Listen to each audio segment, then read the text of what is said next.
Hey, it's Danielle from Wendell Woodworks, and this week I'm going to be working on a custom wood mosaic. So come and join me in the wood shop and learn how you can make your own.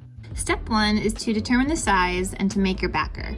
The piece I'm making is 3 feet by 4 feet, and I'm using a reclaimed piece of 1/4 inch plywood for a backer. It's a bit rough, so I filled in the holes and I painted the back of it to make it more aesthetically pleasing for the client. On the front side, after making sure my backing was square, I made a chalk line to mark the center lines for reference. Center lines are a must because it's far too easy for your piece to get crooked. Unless you're using boards that are perfectly straight, your angles are going to want to veer off from time to time, so it's so important to have this as a reference. Step 2 is gathering all the wood. My client wants to stick to black, white, and walnut stained wood. So for the main portions of the wood, I'll be using this wood lath that can be cheaply bought in bundles from your local hardware store.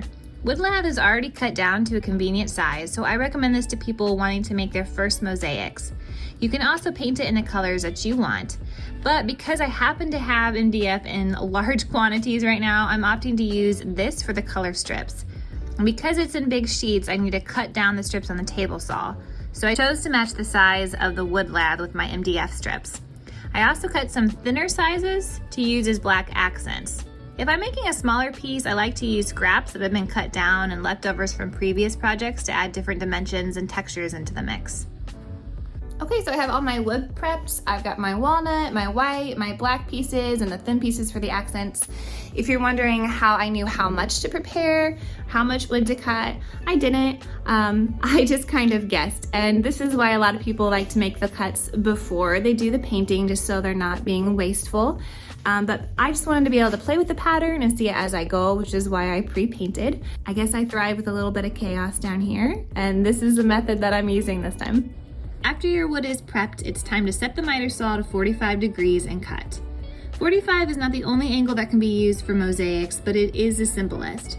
So if you're trying out your first mosaic, keep it simple by staying with the 45-degree angles and start in the middle, following those center lines to make an X in the center. I like to cut 2 pieces at a time to make sure that they're cut to the same size.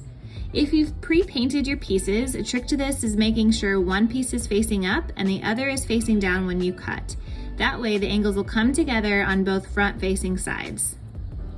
The next step is to get creative. Some people love planning these out, whether on a computer program beforehand or on paper. I honestly just like to wing it and see what combinations look good in the moment. If this is your first piece and you're making it for personal use, find a good example piece to follow online. Because I'm making pieces for other people, I always want my piece to be original and unique. And this is partly why I wing it. All right, well that was all of the time that I had today for my planning session. I just wanted to figure out what I was going to do on this side and what I was going to do on this side. It also let me know what I need more pieces of. So I'm going to need to make more black trim to finish this piece. I actually ended up using a skinny piece that I need to stain in walnut. But now I have my basic layout in my mind. So when I come back tomorrow, I'm going to be able to clean up the cuts, get them precise, and then I'll do the gluing and nailing. Mark and cut the ends off at an appropriate place, glue down the pieces with wood glue, and secure with a pin nailer or a small nail gun. If you have some fragile pieces that you don't want to use the nail gun on, you can use super glue to help reinforce the wood glue. And finally, it's time to trim the edges and to frame. Once everything is pinned down, I use a circular saw to make a flush edge. If your piece is small enough to use on the table saw, that might be the easiest way to make the rest of your cuts. But if it's as large as mine, you can trim all the edges with the circular saw or a jigsaw.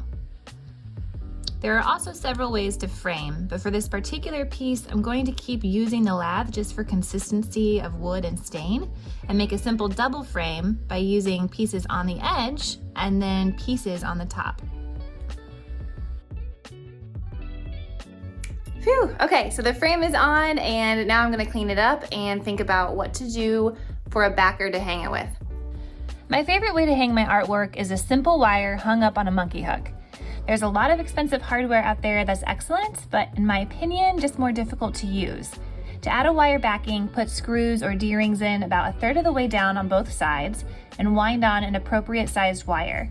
Despite its size, this will hang on a single monkey hook that doesn't even need a stud or an anchor. You simply punch it through the drywall where you want it and push it up and it will secure the piece up to 50 pounds.